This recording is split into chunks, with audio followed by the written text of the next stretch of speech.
Friends, welcome back to our channel పట్నం all in వన్కి స్వాగతం అండి. హాయ్ అండి. ఎప్పుడు నీ హిందీ గోలేనా? అసలు ఈ మధ్య ఒక్క రెసిపీ కూడా పెట్టట్లేదు మా కోసం అని మా ఫ్రెండ్స్ కంప్లైంట్స్ చేస్తూ ఉంటే వాళ్ళ కోసం ఈరోజు ఒక చిన్న స్నాక్ ఐటెం పోస్ట్ చేస్తున్నాను. ఇది అందరికీ ఉపయోగపడుతుంది. నిజానికి మెదడుకు చదువు ఎంత అవసరమో శరీరానికి మంచి ఆహారం కూడా అంతే అవసరం కదండి.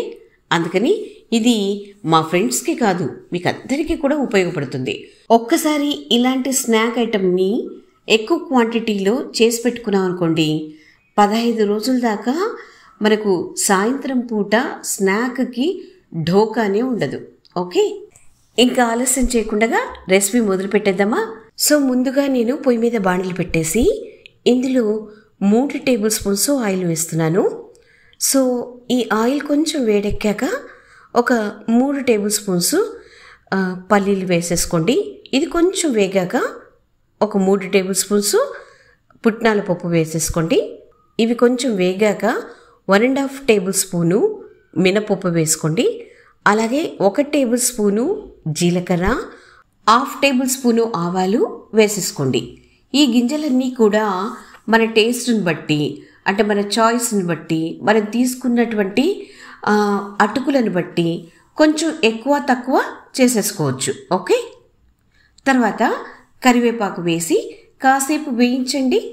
ఇప్పుడు 1/2 టీ స్పూన్ పసుపు, రుచికి సరిపడా ఉప్పు వేసేసేయండి. వేసేసి ఒక్కసారి కలిపేసేయండి. ఇప్పుడు గింజలన్నీ కూడా సగం పైగా వేగిపోయాయి. ఈ టైంలో మనము ముందుగానే శుభ్రం చేసి పెట్టుకున్నటువంటి జొన్న అటుకులని ఇందులో వేసేస్తున్నాం. ఓకే, ఈ ప్రాసెస్ అంతా కూడా మనము ఫ్లేమ్ సిమ్లోనే పెట్టి చేయాలండి. ఎప్పుడు కూడా ఫ్లేమ్ని మీడియంలో కానీ హైలో కానీ అస్సలు పెట్టద్దు. సిమ్లో వేగినటువంటి గింజలు పంట కిందికి వచ్చినప్పుడు చాలా టేస్టీగా ఉంటాయి, అందులో చాలా కరకరలాడుతూ ఉంటాయి. ఇలా ఈ అటుకులని ఒక 10 నిమిషాల పాటు బాగా కలుపుతూ వేపండి.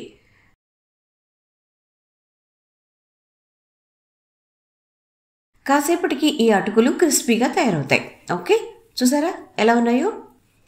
ఇప్పుడు మీ రుచికి సరిపడా కారం వేసేసుకోండి.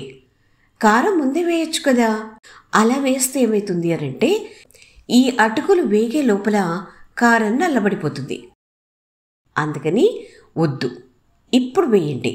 ఇలా వేసేసి బాగా కలిపేసేయండి. ఒక 5 నిమిషాల పాటు అలా కలుపుతూ ఉంటే కారం తాలూకు పచ్చివాసన అంతా పోతుంది. తర్వాత ఇలా అటుకుల్ని ముట్టుకొని చూడండి, క్రిస్పీగా ఉన్నాయా, బాగున్నాయా అంటే స్టవ్ ఆఫ్ చేసేసేయండి. అంతే.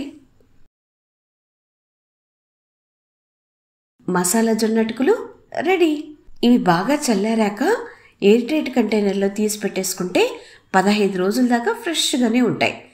ఇంకా సాయంత్రం పూట స్నాక్ ఏం చేసుకోవాలి అన్న ఆలోచన 15 రోజుల దాకా ఉండదు. ఓకే, వీడియో నచ్చితే వెంటనే ఒక లైక్ ఇచ్చేసేయండి. అలాగే మీ ఫ్రెండ్స్ కూడా షేర్ చేయండి.